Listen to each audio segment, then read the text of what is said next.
Les 24 heures de la Passion de notre Seigneur Jésus-Christ. Prière préparatoire. Ô mon Seigneur Jésus-Christ, prosterné devant toi, je supplie ton cœur infiniment amoureux de bien vouloir m'admettre à la méditation des heures douloureuses de ta passion, durant lesquelles, par amour pour nous, tu voulus souffrir dans ton corps adorable et dans ton âme infiniment sainte jusqu'à mourir sur la croix. Donne-moi de l'aide, de la grâce, de l'amour, une compassion profonde et la compréhension de tes souffrances pendant que je vais méditer la 15e heure. Et pour les heures sur lesquelles je ne pourrai pas méditer, c'est-à-dire celles pendant lesquelles je serai contraint soit de m'appliquer à mes devoirs journaliers, soit de m'adonner au sommeil, je veux t'offrir la volonté que j'ai de méditer aussi sur elle. Accepte alors, ô Seigneur miséricordieux, mon intention d'amour, et fais en sorte que ces heures me profitent et profitent à beaucoup d'autres, comme si je les faisais effectivement et saintement. Entre-temps, je te rends grâce, ô Jésus, toi qui m'appelles à m'unir à toi dans la prière, et je me plonge dans tes pensées, tes paroles, ta volonté et ton amour, en implorant l'aide de ta très sainte Mère et de mon ange gardien. Je vous salue, Marie, pleine de grâce. Le Seigneur est avec vous. Vous êtes bénie entre toutes les femmes, et Jésus, le fruit de vos entrailles, est béni.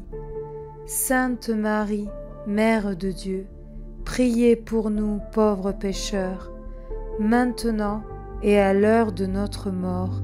Amen. Gloire soit au Père, au Fils et au Saint-Esprit, comme il était au commencement, maintenant et toujours, dans les siècles et des siècles. Donne-leur, Seigneur, le repos éternel, et que brille sur eux la lumière de ta face, qu'ils reposent en paix. Amen. 15e heure, de 7 heures à 8 heures. Jésus devant Pilate, puis devant Hérode.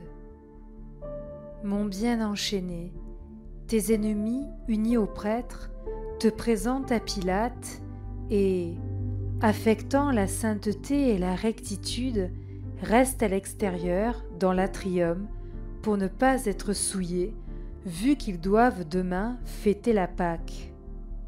Et toi, mon amour, à travers leur malice, tu répares toutes les hypocrisies des gens d'Église. Et je veux réparer avec toi. Mais tandis que tu te préoccupes de leurs biens, eux, au contraire, commencent à t'accuser auprès du tribun, vomissant contre toi tout le venin qu'ils portent dans leur cœur. Mais n'étant pas satisfait des accusations qu'ils portent contre toi, et pour mieux étayer son jugement, Pilate t'appelle à l'écart et examine ta situation en privé. Il te demande : « Es-tu le roi des Juifs ? » Et toi, mon vrai roi Jésus, tu réponds : « Mon règne n'est pas de ce monde. Si mon règne était de ce monde, mes ministres feraient tous leurs efforts pour que je ne sois pas remis au pouvoir des Juifs. » Pilate, surpris et touché par la suavité et la dignité de tes paroles, te dit : « Comment ? Tu es roi ? » Et tu reprends : « Je le suis, et je suis venu dans le monde pour enseigner la vérité. » Pilate te demande ce que c'est la vérité, mais il n'attend pas la réponse. Convaincu de ton innocence, il sort sur la terrasse et dit : « Moi, je ne trouve aucune faute en cet homme. » Les Juifs, enragés, t'accusent de beaucoup d'autres choses, et toi, tu te tais et ne te défends pas.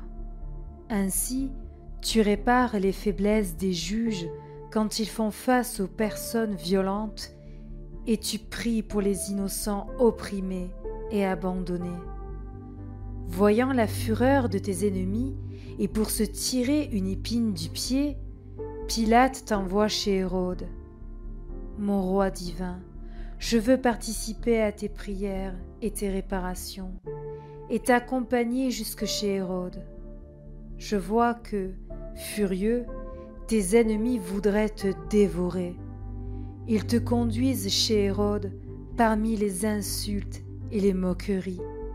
Hérode, content de te voir, te pose beaucoup de questions. Toi, tu ne réponds rien, tu ne le regardes même pas. Irrité parce que ses curiosités ne sont pas satisfaites, et en se sentant humilié par ton silence, il proclame devant tous que tu es un fou, et il ordonne que tu sois traité comme un fou. Ainsi, il te fait revêtir d'un vêtement blanc et te met entre les mains des soldats afin qu'ils te bafouent le plus possible. Mon innocent Jésus, personne ne trouve de faute en toi. Seuls les Juifs en trouvent, parce que leur religiosité affectée empêche la lumière de la vérité de resplendir dans leur intelligence. Mon Jésus, sagesse infinie, quelle souffrance t'amène le fait d'avoir été déclaré fou par Hérode. Les soldats t'abusent, ils te jettent par terre, te foulent aux pieds, te souillent de crachats, te bafouent, te battent à coups de bâton. Les peines, les humiliations et les opprobes que tu reçois sont tels et si nombreux que les anges pleurent et se couvrent le visage de leurs ailes pour ne pas te voir si brutalisé. Moi aussi, ô mon Jésus, je veux t'appeler fou, mais fou d'amour. Elle est si grande ta folie d'amour qu'au lieu de te froisser de tout ce qu'on te fait, tu pries et répares pour les rois qui établissent leur règne en ruinant des peuples, pour les nombreux massacres qu'ils font, pour le sang qu'ils font couler par caprice, pour leurs péchés de curiosité, pour les fautes commises dans les cours et dans les armées. Mon Jésus, quel spectacle émouvant que de te voir prier et réparer avec mansuétude et fidélité au milieu de tant d'outrages. Tes prières se répercutent dans mon cœur. Et maintenant, laisse-moi, ô Jésus, me tenir près de toi, prendre part à tes peines et te consoler par mon amour. Et pour éloigner de toi tes ennemis et te réconforter, laisse-moi te prendre dans mes bras. Ô mon Jésus, je baise ton front infiniment saint. Par toutes les peines que tu subis, purifie mes pensées. Je baise tes yeux étincelants de lumière. Que cette lumière m'entoure et pénètre mes pensées, mes regards, mes paroles et mon cœur. Je baise tes oreilles infiniment saintes. Sanctifie mes oreilles. Je baise ton doux et saint visage. Fais-moi méprendre de ta beauté, moi et toutes les créatures, pour te dédommager de toutes les insultes et les moqueries que tu reçois au palais d'Hérode. Je baise ta sainte bouche.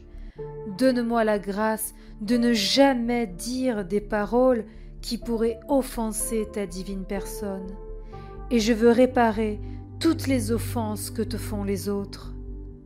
J'étends tes bras divins et je te serre fort sur mon cœur, te priant de bien vouloir imprimer ton image dans mon intelligence, mon cœur, mes œuvres, dans tout.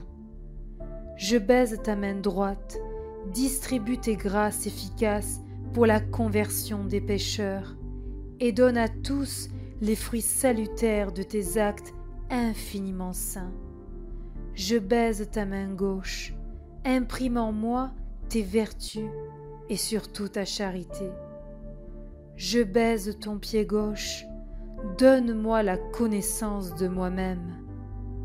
Je baise ton pied droit, donne-moi la grâce d'obéir avec promptitude. Enfin, je baise ton cœur infiniment pur. Consume-moi dans les flammes ardentes de ton amour. Mon doux amour, je vois que ces sinistres individus ne te donnent aucun répit et qu'Hérode te renvoie à Pilate. Si ta première venue chez Pilate fut douloureuse, ta seconde l'est plus encore, parce que je vois que les Juifs sont plus enragés qu'avant et que c'est à tout prix qu'ils ont résolu de te faire mourir. Par conséquent, avant que tu ne sortes du palais d'Hérode, je veux te serrer sur mon cœur pour te témoigner mon amour. Et toi, fortifie-moi par ton baiser mystique et par ta bénédiction, et je te suivrai jusque devant Pilate. Réflexion. Jésus, présenté à Pilate, au milieu de tant d'insultes et de mépris, reste toujours doux. Il ne dédaigne personne, et chez tous, il cherche à faire resplendir la lumière de la vérité. Et nous, cherchons-nous à vaincre notre mauvaise humeur si quelqu'un ne nous témoigne pas d'amitié? Quand nous avons affaire aux créatures, cherchons-nous toujours à faire connaître Jésus et à faire resplendir pour elles la lumière de sa vérité? Ô Jésus, ma douce vie, mets sur mes lèvres tes paroles et fais que je parle toujours avec ta langue. Devant Hérode, Jésus se tait quand on l'habille comme un fou, et il souffre des peines inouïes. Et nous, quand nous sommes calomniés, bafoués, insultés, raillés, pensons-nous que le Seigneur veut nous faire ressembler à lui? Dans nos peines, ou lorsque les autres nous méprisent, ou en tout ce que notre pauvre cœur peut ressentir, pensons-nous que c'est Jésus qui, par sa touche divine, nous donne ses souffrances et nous transforme en lui-même? Et quand la souffrance recommence pour nous, pensons-nous que Jésus, nous visitant de nouveau, nous donne une autre étreinte pour pouvoir nous faire ressembler tout à fait à lui? À l'exemple de Jésus, avons-nous la maîtrise de nous-mêmes? Au lieu de répliquer lors des contrariétés, savons-nous nous taire? Nous laissons-nous vaincre par la curiosité? Mon amour et mon tout, sois le seul à prendre la maîtrise de mon cœur, et tiens-le entre tes mains, afin que dans mes rencontres, je puisse reproduire en moi ta grande patience. Offrande et remerciement. Mon aimable Jésus, tu m'as appelé durant cette heure de ta passion à te tenir compagnie, et je suis venu.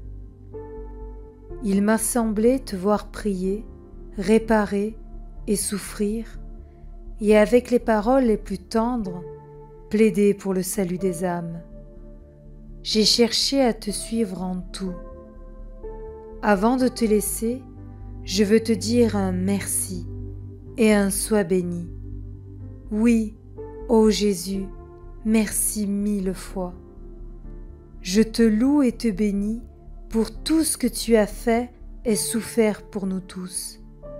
Je te dis merci et je te bénis pour chaque goutte de ton sang et chacune de tes larmes versées, pour chacune de tes respirations, chaque battement de ton cœur, chacun de tes pas, de tes paroles et de tes regards, et pour chaque offense que tu as supportée pour nous. De grâce, fais en sorte, mon Jésus, que tout mon être t'envoie un flot continu de remerciements et de bénédictions, de sorte que cela attire sur moi et sur toutes les créatures les flots de tes grâces et de tes bénédictions. Ô Jésus, serre-moi sur ton cœur avec tes mains infiniment saintes. Marque toutes les parcelles de mon être de ton je te bénis, de sorte que rien ne sorte de moi sauf un hymne d'amour ininterrompu pour toi. Je m'abandonne à toi et je veux te suivre en tout. Je laisse mes pensées en toi pour qu'elles te défendent de tes ennemis, mes respirations pour qu'elles te servent de cortège et te tiennent compagnie, les battements de mon cœur pour te dire sans cesse « je t'aime » et pour te dédommager de l'amour que ne te donnent pas les autres créatures. Les gouttes de mon sang en offrande de réparation et pour te restituer les honneurs et l'estime dont te privent tes ennemis. Finalement, tout mon être pour te garder. Mon doux amour, bien que je doive vaquer à mes affaires, je reste dans ton cœur et je crains d'en sortir. Tu me garderas en toi, n'est-ce pas? Nos battements de cœur s'entendront l'un l'autre et se confondront, de sorte qu'ils me donneront vie, amour et union étroite et inséparable avec toi. Mon Jésus, si tu vois que je suis sur le point de te fuir, que tes battements de cœur s'accélèrent dans mon cœur, que tes mains me pressent plus fortement sur ton cœur, que tes yeux me regardent et me jettent des flèches de feu, afin que, te ressentant, je me laisse tout de suite gagner à rester avec toi. Je t'en prie, ô mon Jésus, donne-moi le baiser de l'amour divin et bénis-moi. Et moi, je baise ton cœur infiniment doux et je reste en toi. Que la bénédiction de Dieu, le Tout-Puissant, Père et Fils et Esprit Saint, descende sur moi et y demeure à jamais. Amen.